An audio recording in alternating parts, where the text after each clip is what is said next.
Canal Alheio Testemunho. O tema de hoje, as duas testemunhas de Apocalipse 11. Mas isso logo após a vinheta.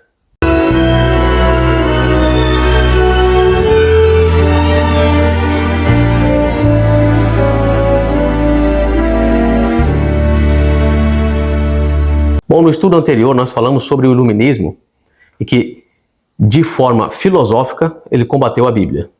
E que ele estava também preparando o caminho para a Revolução Francesa, que, de forma efetiva, também combateria a Bíblia. Em Apocalipse 11, a Bíblia descreve como seria o ataque da Revolução Francesa. E que o mesmo capítulo 11 também descreve as duas testemunhas, que serão combatidas pela Revolução Francesa. E nós falaremos justamente das duas testemunhas hoje, para entendermos Apocalipse 11 e Revolução Francesa. Primeiro texto, em Apocalipse 11, o verso 3. E darei poder às minhas duas testemunhas, e profetizarão por 1260 dias, vestidas de saco. Primeira coisa que nós temos que entender, que são duas testemunhas que testemunham a respeito de Deus. E agora o texto de Deuteronômio, capítulo 19, verso 15. Uma só testemunha contra alguém não se levantará por qualquer iniquidade, ou por qualquer pecado, seja qual for o pecado que cometeu. Pela boca de duas testemunhas, ou pela boca de três testemunhas, se estabelecerá o fato. Então vemos, para ter a autenticidade de um fato, necessita-se de duas testemunhas, pelo menos. Agora em João, capítulo 5, verso 39. Examinais as Escrituras, porque vós cuidais ter nelas a vida eterna, e são elas que de mim testificam. As Escrituras, que era aqui o Antigo Testamento, era testemunha de Cristo. E agora João capítulo 5, os versos 46 e 47. Porque se vós cresceis em Moisés, creríeis em mim, porque de mim escreveu ele. Mas, se não credes nos seus escritos, como crereis nas minhas palavras? De novo aqui, Moisés, ele testificou, ou seja, Moisés aqui refere-se aos livros. Os primeiros 5 livros testificam justamente de Cristo. Agora em Mateus capítulo 24, verso 14. E este evangelho do reino será pregado em todo o mundo, em testemunho a todas as nações, então virá o fim. Vimos que no texto anterior era o Antigo Testamento que testemunhava de Cristo, e agora o Novo Testamento também. Ou seja, o Antigo e Novo Testamento são as duas testemunhas de Deus. E agora Apocalipse 11, verso 4. Estas são as duas oliveiras e os dois castiçais que estão diante do Deus da terra. Então vemos esse símbolo dos castiçais também em Zacarias. Vejamos. Zacarias capítulo 4, verso 2 ao 4. E disse-me, que vês? E eu disse, olho, e eis que vejo um castiçal todo de ouro, e um vaso de azeite no seu topo, com as suas 7 lâmpadas, e 7 canudos, um para cada uma das lâmpadas que estão no seu topo. E por cima dele 2 oliveiras, uma à direita do vaso de azeite e outra à sua esquerda. E respondi dizendo ao anjo que falava comigo, Senhor meu, que é isto? Zacarias capítulo 4, verso 6. E respondeu-me dizendo, esta é a palavra do Senhor a Zorobabel, dizendo, não por força nem por violência, mas sim pelo meu espírito, diz o Senhor dos exércitos. Então, este castiçal e as 2 oliveiras representam a palavra de Deus que seria dada pelo meu espírito, ou seja, o Espírito Santo. Isaías 8, verso 20. A lei e ao testemunho. Se eles não falarem segundo esta palavra, é porque não há luz neles. Castiçal tem luz. A lei e o testemunho, a lei dos 10 mandamentos e o testemunho dos profetas também são luzes. Agora em Salmo 119, verso 105. Lâmpada para os meus pés é tua palavra e luz para o meu caminho. Salmo 119 e 130. A entrada das tuas palavras dá luz, dá entendimento aos simples. Então o que nós podemos observar é que os castiçais representam a palavra de Deus como luz para nós. Agora o que seriam as 2 oliveiras? Êxodo capítulo 27, verso 20. Tu, pois, ordenarás aos filhos de Israel que te tragam azeite puro de oliveiras, batido, para o candeeiro, para fazer arder as lâmpadas continuamente. Então vemos que o castiçal era alimentado pelo azeite de oliveira. 2 Pedro capítulo 1, verso 21. Porque a profecia nunca foi produzida por vontade de homem algum, mas os homens santos de Deus falaram inspirados pelo Espírito Santo.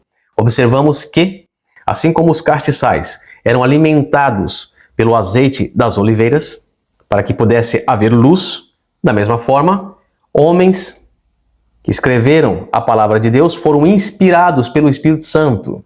Então a palavra de Deus é o castiçal e o azeite é uma representação do Espírito Santo. E somente na junção dos dois é que existe a luz. E isso encontramos também em 1 Pedro, capítulo 1, o verso 10 ao 12, da qual salvação inquiriram e trataram diligentemente os profetas que profetizaram da graça que vos foi dada, indagando que tempo, ou que ocasião de tempo, o Espírito de Cristo, que estava neles, indicava, anteriormente testificando os sofrimentos que a Cristo haviam de vir, e a glória que se lhes havia de seguir, aos quais foi revelado que, não para si mesmos, mas para nós, eles ministravam estas coisas que agora vos foram anunciadas por aqueles que, pelo Espírito Santo enviado do céu, vos pregaram o Evangelho, para as quais coisas os anjos desejam bem atentar. Os profetas do Antigo Testamento testemunharam a respeito de Cristo, pois receberam a inspiração do Espírito Santo. Já os apóstolos, também movidos pelo Espírito Santo no dia de Pentecostes, começaram a testemunhar de Cristo. Vemos então que o Antigo Testamento e o Novo Testamento são as duas testemunhas de Deus. Então agora Apocalipse capítulo 11, verso 5. E se alguém lhes quiser fazer mal, fogo sairá da sua boca e devorará os seus inimigos. E se alguém lhes quiser fazer mal, importa que assim seja morto. Então note, da mesma forma que fizerem mal às testemunhas, pagarão com o mesmo mal. Onde é que nós encontramos isto? Apocalipse 13, verso 10. Se alguém leva em cativeiro irá. Se alguém matar a espada, necessário é que a espada seja morto. Aqui está a paciência e a fé dos santos. Então nós vemos que no passado, o papado perseguiu o povo de Deus e as escrituras sagradas, matando o povo de Deus. E agora, em 1798, a mando de Napoleão Bonaparte, o Papa é levado em cativeiro e morto no cativeiro. Cumpriu-se a palavra de Deus. A mesma palavra que ele feriu, lhe feriu. Agora, um outro detalhe de Apocalipse diz: fogo sairá da sua boca e devorará os seus inimigos. Onde podemos encontrar isto? Agora Jeremias capítulo 5, verso 14. Portanto, assim diz o Senhor Deus dos exércitos: porquanto disseste tal palavra, eis que converterei as minhas palavras na tua boca em fogo, e a este povo em lenha, eles serão consumidos. Então as duas testemunhas, que são as palavras de Deus, elas sairão como fogo e devorará os seus inimigos. Isso ocorreu no passado com Jeremias. Não foi ele que fez diretamente, mas as palavras inspiradas. Ou seja, as profecias do qual ele passava para as nações cumpriram-se nessas nações. E agora Apocalipse, capítulo 20, verso 9 e 15. E subiram sobre a largura da terra os ímpios, e cercaram o arraial dos santos e a cidade amada. E de Deus desceu fogo do céu e os devorou. E aquele que não foi achado escrito no livro da vida foi lançado no lago de fogo. Isso ocorrerá por ocasião depois do milênio. Então o texto é claro. As duas testemunhas geram fogo da própria boca. Não pode ser uma pessoa. Isso é simbólico. Agora, a palavra de Deus, sim. Ela profetiza a respeito do que irá ocorrer no futuro. Se fizer isso, o resultado será fogo caindo do céu e devorando os inimigos. E isso sim, a palavra de Deus pode fazer e fará no final do milênio. Agora, Apocalipse capítulo 11, verso 6. Estes têm poder para fechar o céu para que não chova nos dias da sua profecia. E têm poder sobre as águas para convertê-las em sangue e para ferir a terra com toda a sorte de pragas, todas quantas vezes quiserem. Aqui é onde está o problema, onde há confusão e interpretam-se essas duas testemunhas como sendo Moisés e Elias. Porque Moisés feriu com 10 pragas o Egito, e uma delas era as águas tornarem-se em sangue, por isso associam uma das testemunhas a Moisés. E a outra testemunha associam a Elias porque na época de Elias não choveu. Ficou durante um tempo sem chover em Israel. Mas é aí onde está a confusão. Vejamos. Em Lucas, capítulo 16, o verso 29 e 31, Jesus, explanando justamente a parábola do rico e Lázaro, diz: Disse-lhe Abraão: Tem Moisés e os profetas, ouçam-nos. E disse ele: Não, pai Abraão, mas se alguém dentre os mortos fosse ter com eles, arrepender-se-iam. Porém ele lhe disse: Se não ouvem a Moisés e aos profetas, tampouco serão persuadidos, ainda que algum dos mortos ressuscite. Deus deu a Bíblia, o Antigo Testamento e o Novo Testamento, que a Bíblia os denomina como Moisés e os profetas. Essas são as testemunhas de Deus. É o que foi escrito por Moisés e os profetas, inspirados pelo Espírito Santo. Então aqui Jesus dá uma advertência, porque o rico pediu para que alguém ressuscitasse dos mortos e fosse falar com seus parentes. Jesus falou: não, não é assim. Não vou trazer dos mortos pessoas que viveram em gerações passadas para pregar para os seus parentes. Vocês têm a Bíblia, vocês têm a lei e o testemunho, vocês têm o Antigo Testamento aqui. Ouçam. E agora, como é que se entendem hoje? Que Deus vai tirar Moisés e Elias de outras gerações, que já se passaram, para pregar para a última geração.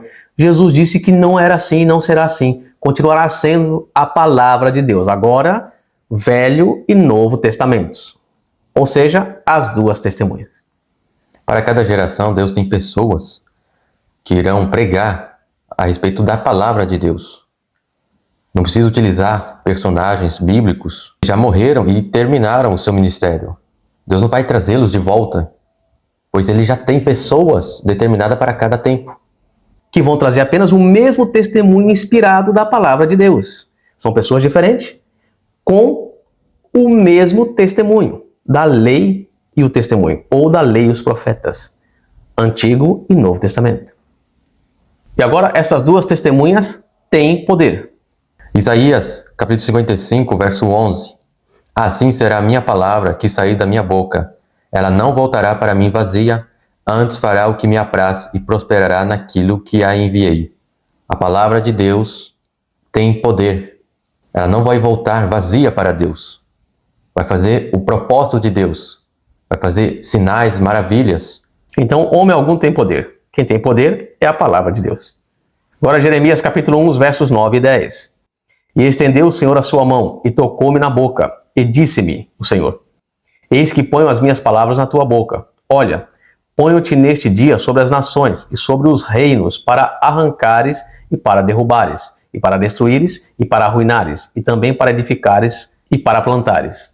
Como que Jeremias derrubaria nações, reinos, e também edificaria e plantaria, se ele é uma pessoa sozinha? E ele não fez nada disso. Não. É que as profecias que lhe foram reveladas, esta sim, derrubaria nações, destruiria reinos. E ergueria outras nações. Justamente. Agora Oséias, capítulo 6, verso 5. Por isso os abati pelos profetas, pelas palavras da minha boca os matei, e os teus juízos sairão como a luz. O texto é claro. Agora, Apocalipse 11, verso 6. Para fechar o céu, para que não chova nos dias da sua profecia. Onde encontramos isto? Deuteronômio, capítulo 28, verso 15. Será, porém, que se não deres ouvidos à voz do Senhor teu Deus, para não cuidares em cumprir todos os seus mandamentos e os seus estatutos, que hoje te ordeno, então virão sobre ti todas essas maldições e te alcançarão.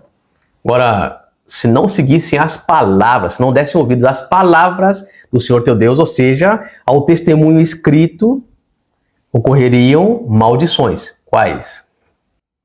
Deuteronômio capítulo 28, os versos 23 e 24. E os teus céus que estão sobre a cabeça serão de bronze, e a terra que está debaixo de ti será de ferro. O Senhor dará por chuva sobre a tua terra pó e poeira. Dos céus descerá sobre ti até que pereças. Então, quando foi que isso se cumpriu? Na época de Elias, porque o povo estava em apostasia, não estava ouvindo, dando ouvidos às palavras de Deus. Numa apostasia, tudo isso veio contra eles. Na época de Elias, mas não foi Elias quem fez. Já estava profetizado, a palavra de Deus quem fez isso. E também Apocalipse 11, o verso 6 diz: e para ferir a terra com toda sorte de pragas, todas quantas vezes quiserem. Onde é que se dá isto? Apocalipse capítulo 22, verso 18. Porque eu testifico a todo aquele que ouvir as palavras da profecia deste livro que, se alguém acrescentar a estas coisas, Deus fará vir sobre ele as pragas que estão escritas neste livro. Então as pragas virão sobre aqueles que acrescentarem coisas na Bíblia. E Apocalipse 11, as duas testemunhas, a Bíblia, tem poder para ferir a terra com toda a sorte de pragas. Isso significa que as duas testemunhas da Bíblia profetizam e cumprem as pragas. E quais seriam essas pragas? Apocalipse 15, verso 8. E o templo encheu-se com a fumaça da glória de Deus e do seu poder, e ninguém podia entrar no templo até que se consumassem as 7 pragas dos 7 anjos.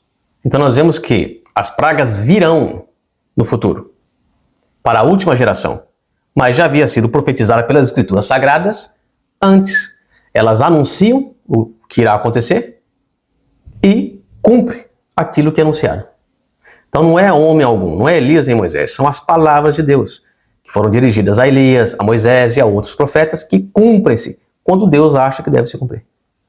Então as duas testemunhas profetizadas em Apocalipse 11 também são representadas como os 2 castiçais, as 2 oliveiras que estão diante do Senhor.